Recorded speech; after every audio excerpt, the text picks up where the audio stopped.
Hey guys, welcome back to our channel. I'm your speaker Big G, and today's topic is Constitution, as you have seen in the thumbnail and the intro. Okay, so before I get started in this topic, first please guys, all of you subscribe to my channel if you're new, and please turn on the notifications. Like all my videos if you like my content, and share them. Okay, let's start.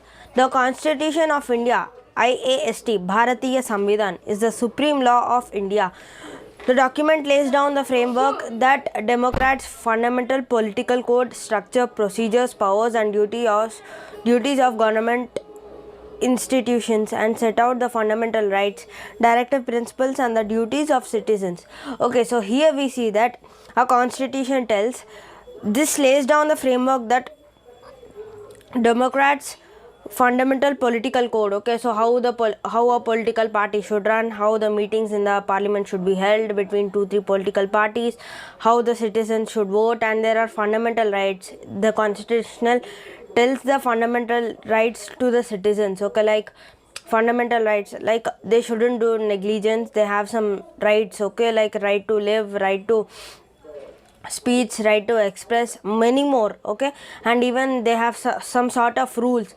And before I start more, I want to give you a note that Constitution has 12 schedules, 7 articles, and 105 amendments have been made till now.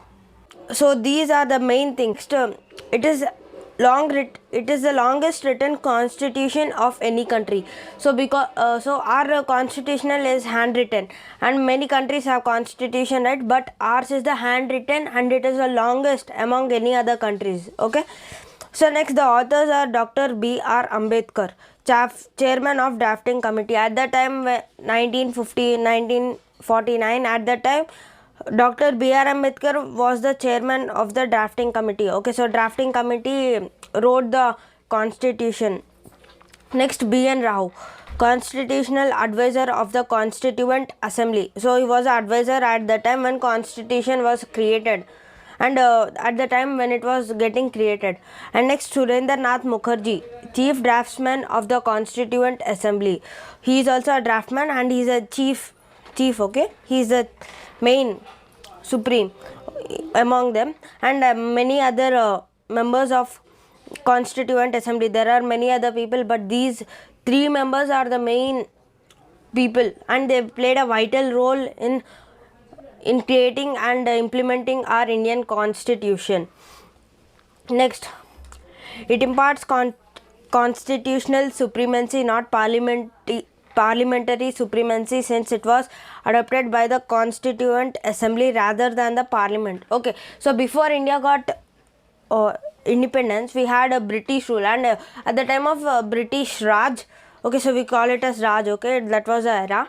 At that time, many meetings were held in the parliaments, and if they want to like create a law, they want some some solution for any objection, for any ideas. Okay, so like that, if there was any problem in any area, so they used to held it in the parliament. And if anybody is punished, anybody did anybody did something wrong against the parliament and against the rules, so then they used to conduct meetings in the parliament and give him or her some punishments. And there were many political meetings held in the parliament. Okay, so but now as the constitution came, parliament was taken out from supreme, and constitution became the supreme.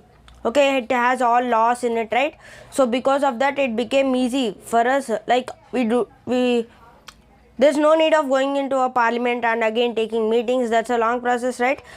Now as we got the constitution, we see that constitutional has many sections, many articles, articles. Okay, so next, it was adopted by the and was adopted by its people with a declaration in its preamble. If you have read the preamble, you'll know the sentence. Okay, Parliament cannot override the constitution.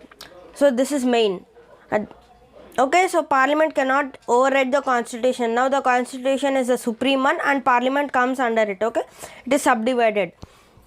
It was adopted by the Constituent Assembly of India on 26th November 1940 9 and became effective on 26th January 1950. Okay, so please don't get confused here. On 26th November, our Indian people adopted it on the year of 1949. Okay, but it was not under effect. But on 1950 January 26th, our people started implementing it everywhere. Okay, the constitutional is effective was effective at 1950 January 26th, and that is known as our Republic Day. Okay, next. The constitution replaced the Government of India Act 1935 as the country's fundamental governing document, and the Dominion of India became the Republic of India.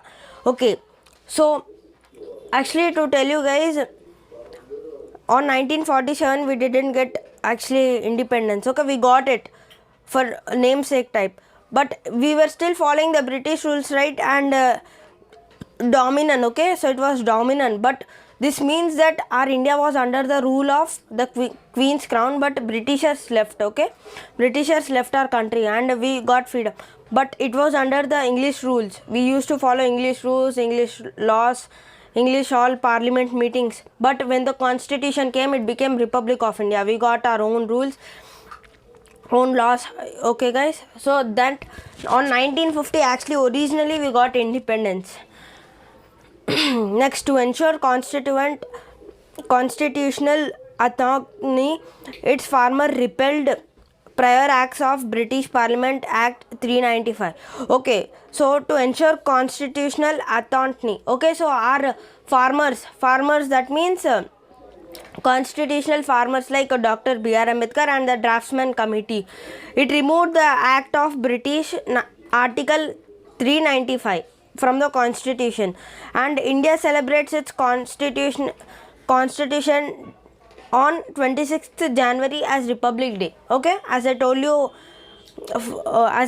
guys. Next, the constitution declares India a sovereign, socialist, secular and democratic republic, assures its citizens justice and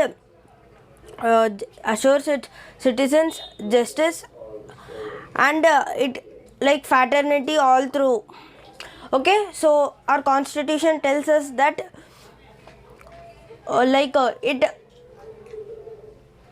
it is sovereign, socialist and secular. Okay, so socialist, we see that our government gives us many schemes, right? Schemes like Kisan Yojana, Pradhan Mantri Awas Yojana, like that. Okay, so it gives many people employment, and there are many institutions, free institution. I mean, socialist means government institutions and the schemes which are made by the government.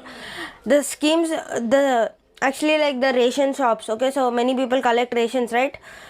And next, the government hospitals, free treatment, free hospitality, and next free education, government schools like Jilla Parishad schools, like that. Okay, so Jilla Parishad schools in district government keeps every school. Okay, like that in every state it is present. Next, the two words socialist and secular were added on 1975 during the emergency, national emergency. Srimati Indira Gandhi added it. Okay, so here we see that it is a 42nd amendment. Okay, 42nd amendment, and our Prime Minister, Honorable Prime Minister at that time, she added these two words, socialist and secular. Okay, so guys, I'm done. I hope this helps you guys in your exams, and for some knowledge, please remember this. And this is the actually history of the constitution, how it was created, the authors who created it, the amendments which were made. And in the next chapter we'll learn about more amendments, and I'll try to explain 5 to 6 sections in a video. Okay, so guys, goodbye.